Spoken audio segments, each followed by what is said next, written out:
Days after Union Home Minister Amit Shah brought the AIADMK back into the BJP-led NDA, questions are being raised. Is this truly a meeting of natural allies? While the top brass of both parties remains optimistic, disillusionment is evident at the grassroots.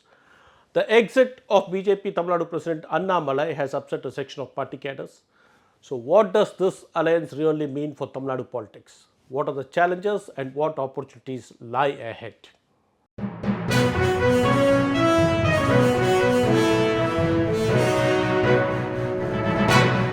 Vanakkam. This is T. Suresh Kumar. Thank you for joining me in this episode of the Hindu Focus Tamil Nadu. It has been nearly a week since the BJP managed to rope a hesitant AIADMK back into the NDA fold. This reunion was not entirely unexpected, but AIADMK leader Edappadi Palnisamy was certainly in no rush.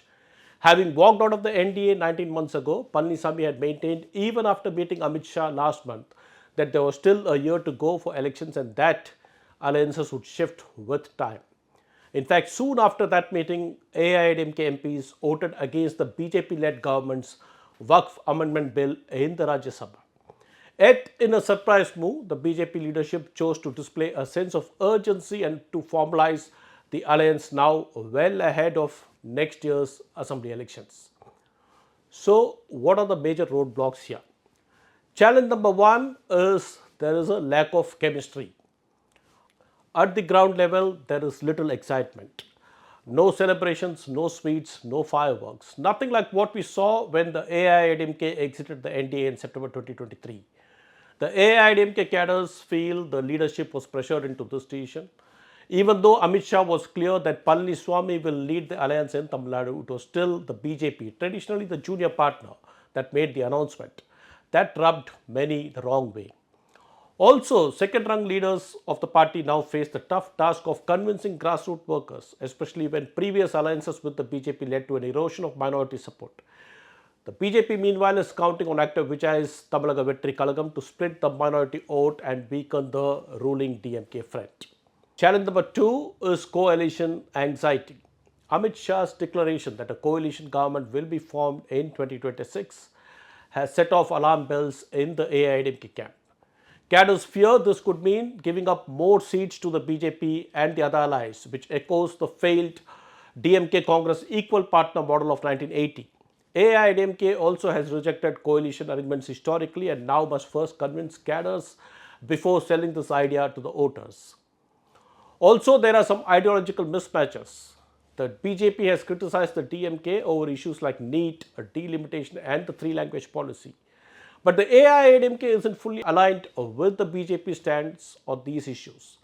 How will these differences be reconciled in the common minimum program is a big question. Challenge number three is Annamalai's exit.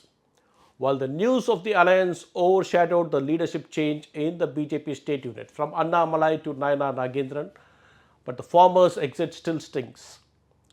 His supporters believe he was sacrificed to accommodate the AIADMK. The truth, of course, is Annamalai did not want to remind the president if an alliance is formed with the AIADMK, but nonetheless he is owed to continue fighting the DMK. But whether his absence in a steering role impacts BJP's momentum remains to be seen. Now, despite this friction between the two parties, there are still some real opportunities here for them. Opportunity number one is that there is still time to rebuild the chemistry. With a full year until next elections, there is room for work on the relationships. Joint campaigns could build momentum, especially if the BJP lets the AIADMK take the lead on messaging.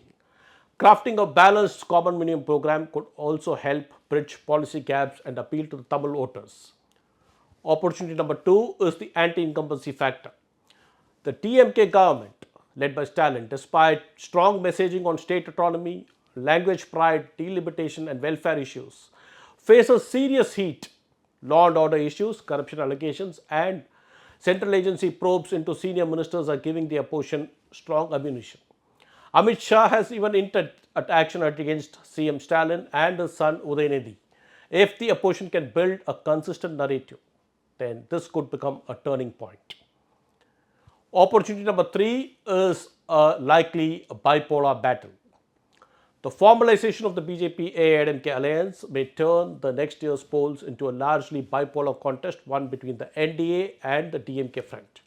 There is also the potential of the NDA expanding to include the PMK, the Tamil Nadu Congress, the AMMK of TTV Dinakaran and the O Panneerselvam faction, but managing so many players and their vote bases won't be easy. There could be undercutting of votes. And then there is Seeman's Nam Tamila Katchi and actor Vijay's new party, both of which could eat into the DMK's vote share and shake up some traditional equations. So while the alliance has begun on shaky ground, it has got a year to find its footing.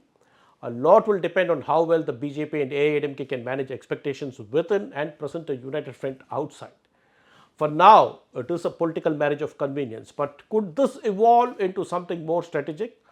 We will keep tracking this story for you and come back with another video. Until then, this is D. Suresh Kumar signing off. Thank you.